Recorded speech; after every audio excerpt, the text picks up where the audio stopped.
Hi everyone, hello to all my followers, all my new followers and subscribers that I can see on my channel. It's been quite a while since I posted my last video, and looking through my channel I can see that the most popular videos tend to be the PLEXIGEL system.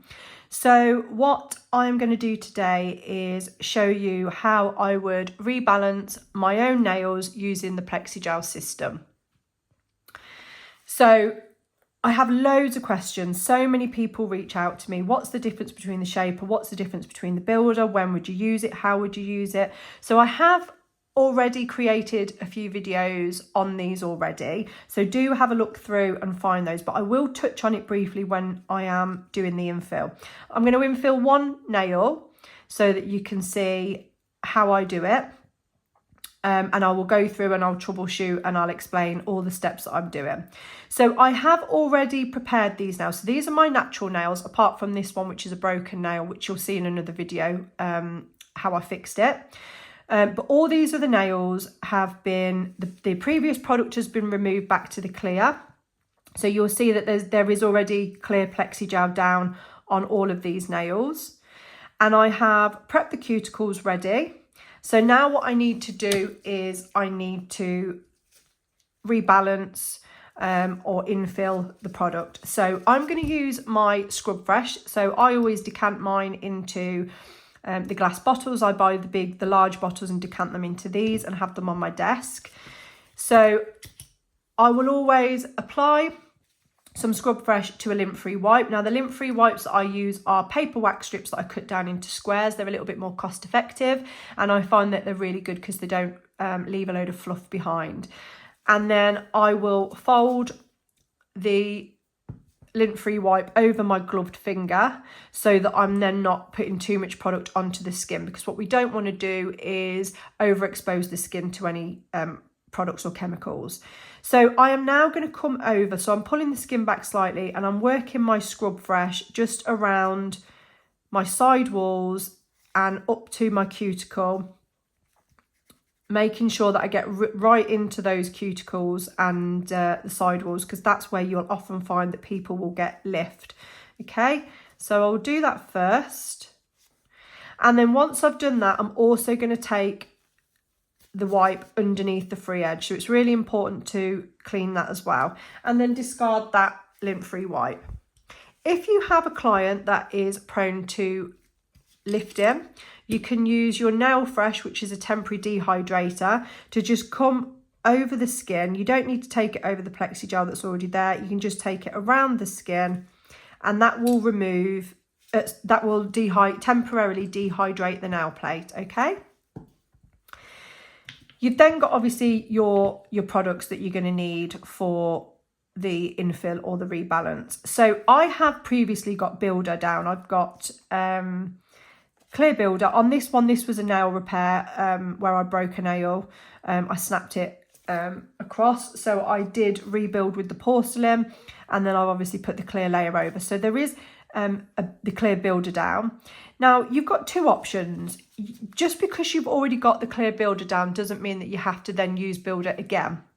You can come in with your shaper over the top, and it's really going to depend on your client, how heavy-handed they are, what their lifestyle is like, what is their nail type, are their nails long, are they short, what do you feel that they need? And this is why your consultation is really important, to make sure you can ascertain what it is that they need from the product. Okay, so for me, I don't necessarily need the builder because I've already got the builder down.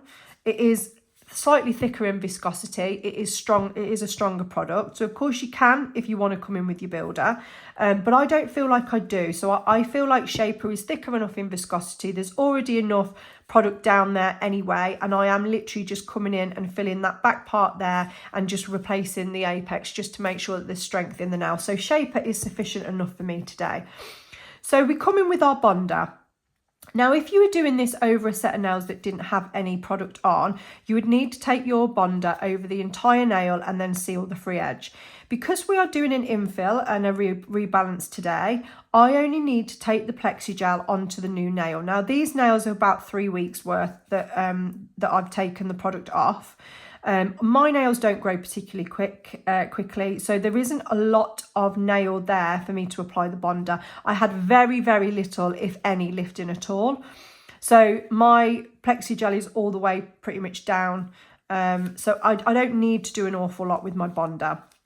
So all I would do is place it onto the new nail that's coming through and slightly overlap the existing product that was already there. Now, when you're applying your bonder, it's really important to make sure that you are using minimal product. It only needs to be applied thinly. If you are applying your bonder thick, then you will probably find that is one of the reasons why you may be experiencing service breakdown, because it does not need to be applied thickly. It doesn't need to be super smoothy, super shiny. So ideally, when you apply it, it needs to look almost grainy. So as I say, we don't need to apply it over the entire length of the nail because you're wasting product. You've already got PLEXIGEL down. So all I'm going to do is just apply it to the part of my nail that has just grown through. So you need to ensure you're coming down your side walls. So if you do overlap a little bit on your side walls, that's absolutely fine, because the key is you want to make sure you are getting those side walls, because that is where a lot of people are prone to lift, and you do need to make sure that you're doing thorough cuticle prep there as well. And then you're coming up to your cuticle, and then, as I say, I'm just slightly taking that product over. So you'll see there, it's not super slick, it's not super shiny, it's not really thick, it's quite a thin layer that we've used, and I've just filled in that back area.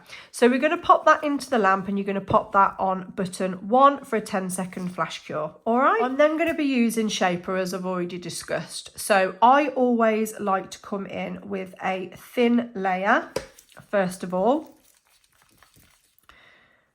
Now, you have already got product down on the nail, so you don't need to apply it too thickly, and I would never apply your layer too thick anyway. So you're going to remove the product off the back of one side of the brush, and then you'll see you've got a bit of product there. And we're just going to apply the product over the entire length of the nail. Okay, so you're going to get it nice and flush up to the cuticle. You don't want there to be a ridge there. And you're going to come down the entire length of the nail. You'll see it's not a hugely thick layer, and then you're just going to seal around that free edge as well.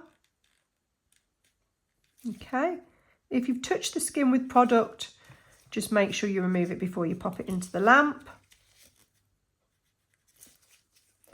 So you'll see there, when I hold that into the line of light, it's actually a really nice layer that we've applied. There's a little bit of a dip at the back there where you need to just to make sure that where your existing product and the new nail is, that you're making sure that there isn't a lip there. So we've applied that layer, which I call the slip layer, and we're going to go back in now with a small bead. So I pop a little bit of a bead just here at the back near the cuticle, and I'll just push that product up to the cuticle, and that just helps to remove that dip when you look at the line of light in the back. Okay, so you're going to push that product, and then I either taper from side to side, but we only work in the center. We don't need to come down the side walls, so we taper, and then what I do is I place a sausage down the center, so it's like a spine down the center of the nail. Okay, and I'm going to leave that to self level. I then come in with a liner brush. So because there's already existing product down, I don't need to take the product all the way down to the edge, the free edge, because if I do, it's going to make the extension thick at the tip. Okay, so you'll see there where I've got some product, where I've placed that spine, which is where you want your product down the center. You've given it a couple of seconds to self level, and now using your liner brush, we're going to pull that product into place. So we're just pulling it down the nail slightly, and you can use your line of light to see where there's any disruptions in that light and to see if there's any dips in it. If there are, then obviously use your line of light to make sure that it's nice and smooth. Okay, so depending on the heat, you may need to work quite quickly, and as you can see down there, down the barrel of the nail, it's nice and smooth. You don't need a humongous apex. You don't want it to look too thick. Okay, so we're going to pull some of that product. I'm just turning my finger so you can see. And you're going to pull that product, because be mindful when you do turn the finger, it will move the gel as well. So you just need to be mindful of that.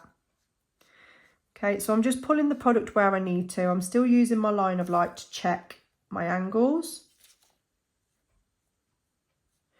And then once I'm happy with that, you can either flash cure it on button 1 and move on to the next nail. And then do that on all nails. And then once you've done them all, you put them in for a full cure on button 2B.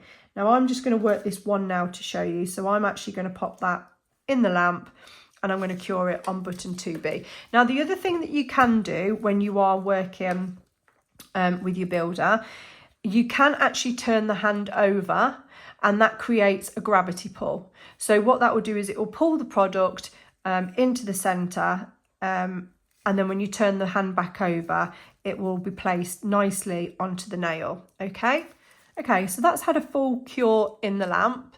So as I say, we can use our line of light and we can see that's really nice and smooth. Now you could leave it at that and you can come straight in with your gel polish colour if you are happy with how it all looks, and then you would apply your top coat. If they were having it clear, you could come in with your protector top coat now and then obviously oil the cuticles. If you feel that you need to do a little bit of refining, which ideally we don't want to be doing an awful lot of refining, because what we don't want to do is to cause any premature lifting by overworking the nail. But if there are some slight dips, what we can do is we can finish file. So I'm going to very quickly show you how I do that. So once you have created your nail, you've rebalanced the nail, you are then going to come in with your disperse, so your IPA. You're never ever going to use your Scrub Fresh again because it's got acetone in it and it will break down the product. So again, I'm applying it to my lint-free wipe. I'm wrapping it around my finger and I'm using the pad to wipe over and towards me. So we're never wiping away, we're never wiping that product up the finger. Okay, so we can just go over and just make sure that we've completely removed any of that tacky layer, so that when we come in with our nail file, we can smooth over it nicely. So you only ever work with a 180 grit when you are working on PLEXIGEL. Anything more than that, you're going to end up causing surface breakdown. Okay, so I always use the Snowstorm, and I also like to come in with my boomerang as well to smooth out any scratches that I've created. Let me just change my glove. So you'll notice here my glove, I've got longer nails, so the thumb on my gloved hand is starting to poke through, which obviously means that the gloves have started to break down. So it means that I need to change this glove. Obviously, you need to make sure that the gloves that you're using have a certain chemical resistance, okay? Because obviously if you're using acetone and things and it's just going straight through, then the gloves aren't strong enough, and they need to be a certain thickness as well to ensure that you aren't getting any product or anything going through the nail. So I always remove my gloves by taking them off like that, so then no dust that's on the glove is going to make contact with my hand. Okay, so I'm going to pop a new glove on. Okay, so it means then I can then work on this hand and know that my hands are protected underneath. I know we're not using any product anymore, but we are filing, and I don't want any of that dust going on my skin. So normally I would have my Vodex machine on, my dust extraction, but for the purpose of this video, I'm going to keep this here so you can see where I'm filing. So I've explained to you before in previous videos why a filing routine is important. A consistent filing routine is important. So I'm just going to recap. Having a systemized approach when you come to file your enhancements means that the nails are going to be consistent. So each fingernail is going to be consistent. It also means when you're working on clients that in terms of your timings, you're keeping your timing down when it comes to filing the nails. If you're spending too much time filing, perhaps look at your routine that you've got. Do you follow a set of steps that you follow and they're the same on each and every nail. If they're not and you're just filing haphazardly, then one, the nails aren't going to be consistent, and two, you're probably going to end up spending a lot longer. So try and keep to a consistent routine. Okay, so I will always file, I'm right-handed, so I will always file down this right side first. Now, when it comes to refining your infill or your rebalance, there isn't a lot that needs doing. So the difference between an infill and a rebalance, an infill is where we're just infilling this back part of the product and we don't need to reposition the apex or anything like that. If the nails are long, then I always would, and if you go in sort of anything over 3 weeks, the apex is going to have moved forward and you are going to need to reposition that. So that is a rebalance, and you need to block out additional time for that, and you need to charge additionally for that as well. Okay, so we're coming up this side. We're not going to need to do really any work at the back, and we don't need to do an awful lot of refining on these anyway, because actually the nail is fairly even, to be honest with you, and there's not a lot of work that we've needed to do. So obviously I've filed up this side. I'm now obviously filing up the right hand side. Normally I would then come around the back near the cuticle, but I'm not going to work the cuticle at all because that's nice and smooth. I can see that's nice and smooth. When the nail grows out, there's not going to be any lip there, and I will just tidy over with the boomerang afterwards. So my main thing is I don't want to be coming near the apex either. It's just making sure that the free edge of my nail is nice and sleek. So now what I'm going to do is I'm just going to work up the free edge of the nail on a slight angle, just to make sure that I'm tapering that free edge slightly thinner, because on an almond nail, the nail is going to come up like a hill and it's going to come down gradually in a hill.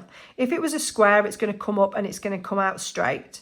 So we want that to descend back down, but nice and smoothly, so that the nail is nice and sleek. So we want to thin that extension edge out. We want to keep that free edge nice and thin. So we can do it like that, or we can place our finger over the top and we can just rotate the file around the curvature of the nail. Okay, so there isn't a great deal of work, as I say, to do on this, because I have got this nail pretty much how I wanted it when I applied my builder. I mainly wanted to do this to show you if you were somebody that needed to finish file afterwards. So I've done that. I'm now going to come in with my boomerang. So the boomerang will also remove any scratches on the nail that you've created with your 180 grit.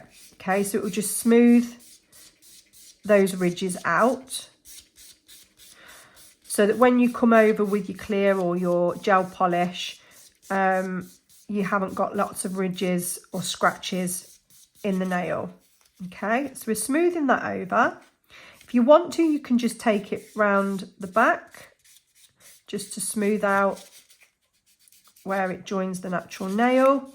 Don't need to. I always just like to, because I just think it just completes the set really. So we're going to file over, and the nail is nice and smooth all over them. Okay, and then the last thing that I always do is the free edge. So this is an almond nail, so we're not going to be coming in at a 90-degree angle with the file. We're going to be coming in underneath it. So we want to taper it nice and thin. So we're just going to pop the file underneath, and then to get the almond, we're just going to angle the file slightly here. We're making sure that we're not doing anything to these lower arches. So we're just tapering that in and creating our almond shape. Once you're happy, you just need to make sure you check your lower arches are intact. And that's all you need to do. You can then obviously come in with your gel polish or your protector top coat or whatever design it is that you want to use.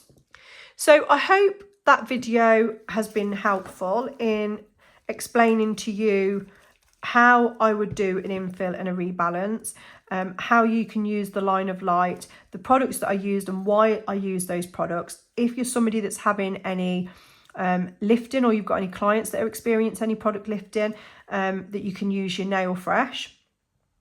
And although on the bottle it will say to use your nail fresh, then your scrub fresh, the protocols have changed. So it will always be scrub fresh, then your nail fresh before you come in with your bonder. If there's anything that you're unsure of that I've gone through in this video, or you'd like me to explain in more detail, or you have any questions, please feel free to pop them in the comments section, or you can reach out to me directly. And if you found this video useful, then please do like and subscribe to my channel, and I'll see you in the next video.